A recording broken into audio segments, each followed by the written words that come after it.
560 The Answer. This hourly segment is sponsored by TJ Stearns Financial Planning. Certified financial planner Tim Stearns holds a weekly discussion of the financial challenges to secure retirement. Listen Saturday at noon for Protect and Grow with Tim Stearns. Now, from the Signature Bank Studios. If you're looking for the latest news, insight into what it means, and the sharpest opinion, there's only one station in Chicago where you can turn, and it's this one. We're AM 560, The Answer. Top of the morning, Dan and Amy. One of the other appointments that we haven't gotten to yet in our discussion this morning that has taken on newfound importance given the war in the Middle East is U.S. Ambassador to Israel. And for that post, Trump has selected former Arkansas governor and presidential candidate Mike Huckabee. Here was Mike Huckabee at the infancy of Trump's first term discussing Israel and what he expected Trump's posture would be and what America's posture should be. I think Israel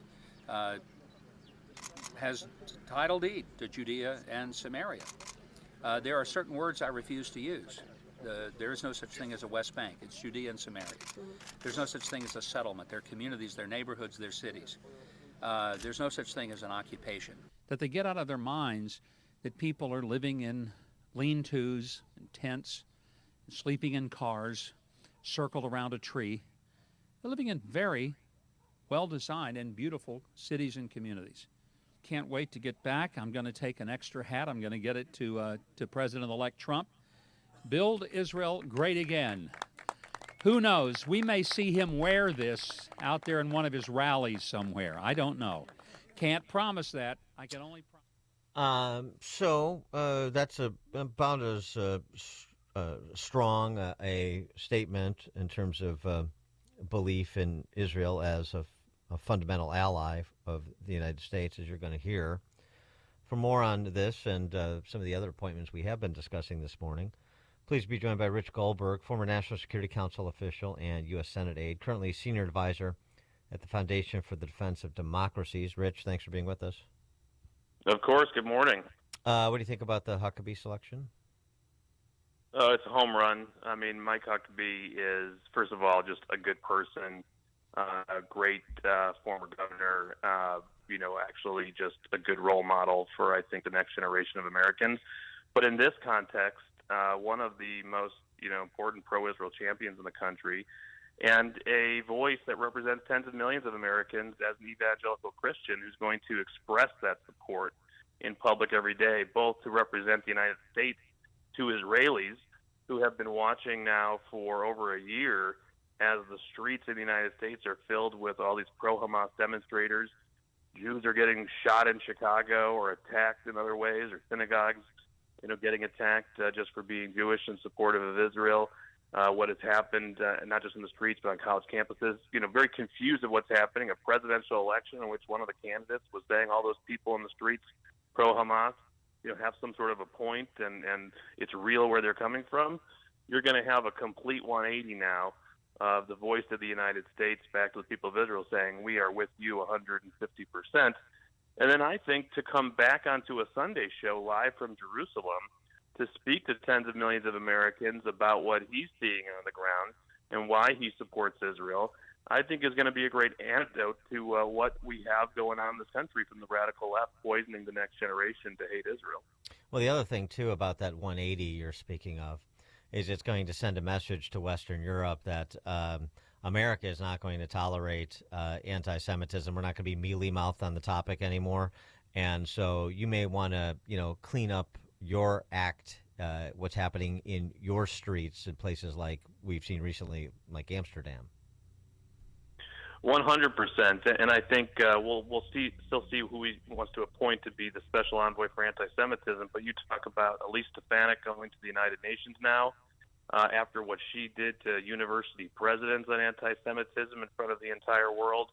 I mean, I hear the people prepping Claudine Gay from Harvard are now prepping UN diplomats, so I hope that works out better for them. But I mean, you combine Elise Stefanik taking it to the UN. Mike Huckabee in the region, the president appointing Steve Witkoff, one of his best friends, a great negotiator, to represent him, I think very similarly to Jared Kushner's former role. This is a team. Mike Waltz is National Security Advisor. If we can get confirmed, Marco Rubio is going to be Secretary of State. This is a team that truly believes in peace through strength, believes in standing with Israel, not hedging against Israel, to achieve actual stability and peace in the Middle East. And I think you're putting the recipe back together to be able to expand the Abraham Accords over time, including Saudi-Israel normalization. Now, you tweeted out about Pete Hegseth as Secretary of Defense. Do people understand who he really is? He's going to need to introduce himself. He's going to go through a confirmation process. I've known him at least 15 years, worked with him in various projects in foreign policy, national security.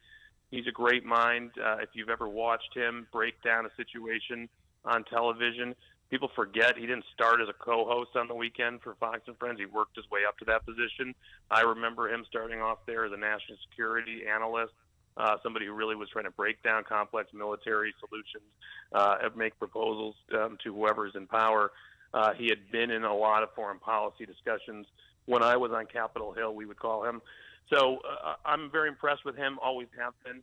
And I think we're in a millennial generation now where people have been thinking you're going to see some four-star general or some white-haired old dude who comes out of some university lab produced to be Secretary of Defense. I got news for you. A lot of those people have turned out to be terrible secretaries of defense. We just went through 4 years of a decorated general who oversaw the disastrous withdrawal from Afghanistan, wars breaking out throughout the world, both Russia invading Ukraine and Iran launching a seven-front war against Israel. We have done nothing for 4 years to prepare for the coming threat from China to really build up our defense industrial base. And by the way, what did they spend 4 years on? Complete crazy DEI woke issues, trying to indoctrinate the force into the radical left issues that cost them the election this cycle. And I think that's one of the real reasons why you're seeing some left-wing Democrats come out to attack Pete Hegseth right now. They know he's capable of doing the job. They know he knows the issues in foreign policy defense strategy. They know the president clearly has some level of trust in him, which is important for the job. But they also know among his views that he's articulated is de-wokifying the military. It's having people actually focus on preparing to win wars, not on absorbing radical ideologies. They may not like that, but maybe they need to spend a little more time internalizing the election results, because that radical ideology was a contributing factor to them losing throughout the country. So I mean, you think that Hegseth is going to be more than sort of the face guy at DOD and that sort of a second tier of day-to-day people will actually run the show. He's going to be more than a spokesman. He's going to be hands-on because, of course, the concern, and it's legitimate to raise, is the lack of executive experience, particularly with to run an organization as complicated as the Pentagon. I think you need a very strong support team around him. I think you're going to need people who are solid on the management side, solid on the budget side, additional augmentation for a very solid Undersecretary of Defense for policy. By the way, these are important posts to fill with the right people, no matter who you appoint as your Secretary of Defense. So if he has the confidence of the president, if he's able to stand on his own 2 feet, articulate the issues, you go through a confirmation process. If he just wipes out, then fine. I mean, I don't expect that to happen. I think he's very articulate. He's bright. He's nimble. He's flexible. He understands the issues. He was going to work well with the rest of the National Security Council apparatus. And if they put a very solid team behind him, around him, I think that could be very successful because he's going to be driving some fundamental changes in the department. They're obviously going to be driving some budget changes, procurement reforms, hopefully, try to make the department more efficient, get more stuff made in shorter amounts of time for less money. That's a big, big job with a lot of bureaucracy to fight it. So you're going to need not just one person taking on that mission. You're going to need a team. What do you think of the Warrior Board, as it's being called, of retired senior military personnel with the power to review 3- and 4-star officers to recommend removals of any generals that may be deemed unfit for leadership? I've heard that proposal so far. I have not seen it in detail, I'll admit, so I don't feel completely comfortable opining on the details. I want to absorb it and hear the arguments, both sides. I can understand the professional military side being uncomfortable with that. I imagine there might be some concern and voices on the Armed Services Committees as well. It could be bipartisan. I think people want to get briefed on exactly how the process goes. At the same time, I think we have seen a number of examples where something like this might be appropriate. So I think it's good to be able to push, reset, refresh how things have been done. Just assuming everything the way it's done is good, is working out well, I don't think is a good assumption. So I like that about President Trump, always questioning assumptions and seeing if there's a better way to do things. But I want to study this a little bit closer before weighing in. What are your thoughts on? Dan, you can go. What about Radcliffe at CIA? I mean, he's proven up. He proved up as a DNI in addition to being a member of Congress. But in terms of the job that he has, along with to some extent whoever the director of the FBI is, to root out what I would describe as some of these fifth column actors in those agencies. I think that's important. Listen, there is a deep state in the intelligence community. I saw it when I was in the White House, the National Security Council. I had to fight it. It is not the same as saying you're going after bureaucrats who are undermining policy, who are trying to put their views and opinions onto intelligence and send it up in a way where they are going to misguide leaders to make bad choices or to try to design and curate the choices for you in advance. It is not the same as politicizing the intelligence from on top. The goal here is to depoliticize intelligence. The goal here is to get a real view for policymakers, including the president, to say, here is what's going on, and then have policymakers say, here are your options, Mr. President. If there's one thing we have learned in the last few years, the intelligence community does not do a very good job about predicting what's going to happen. Do a very good job of telling you what is going on and what might be about to happen, indications and warnings. But you talk about predictions of Kabul will stand, the Taliban's not going to march on Kabul, Kyiv is going to fall in 72 hours. The predictions and assessments about what's going on in Gaza and how Israel has no chance and Rafah won't go well. We have something really broken inside the intelligence community in certain assessments. Now, one of the key parts of Trump's campaign was the promise to close the southern border and fix illegal immigration. Your thoughts on Governor Kristi Noem to lead the Department of Homeland Security? That is a very hard department. Many have tried and always come up short. I think putting a governor with management experience into what is a very large behemoth is good.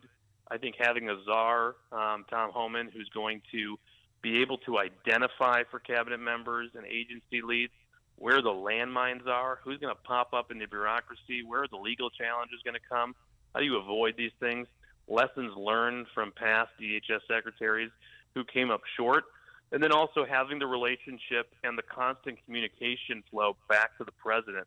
He cares about this agency, obviously, a great deal for good reason.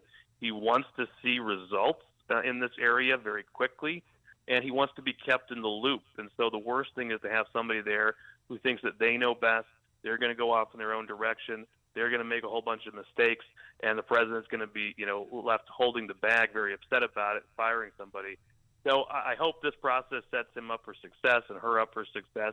It's got a lot of responsibility in that agency, not just in the immigration context, obviously, as we think about who has actually come into this country the last 4 years, the surge in folks on the terror watch list. Obviously, we just had this incident in Chicago where somebody who came across illegally from North Africa shot a Jewish American.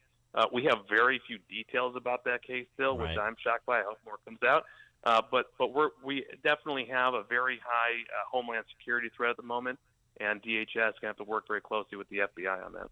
We got to come up with a different title than czar, don't you think? I hate that. There's this use of Russian royalty for domestic or even domestic facing or international facing administration officials. It just bothers me. We need to come up with something that's like more, American. Like Wrangler or something. I don't know. Why don't you and the guys at FDD think about that and come up with some options for us? We'll work on that. We'll crack open the thesaurus today, and we will get back to you. All right, very good. I appreciate that. Rich Goldberg, former National Security Council official and U.S. Senate aide, currently senior advisor at the Foundation for the Defense of Democracies. Rich, thanks. Appreciate it. You bet. Thank you. And he joined us on our turnkey.pro answer line. The more you listen, the more you'll know. This is Chicago's Morning Answer. Morning Answer on AM 560. The Answer. We all hear the radio ads about the IRS. They tell you to be afraid, to be scared, and they try to frighten you into calling.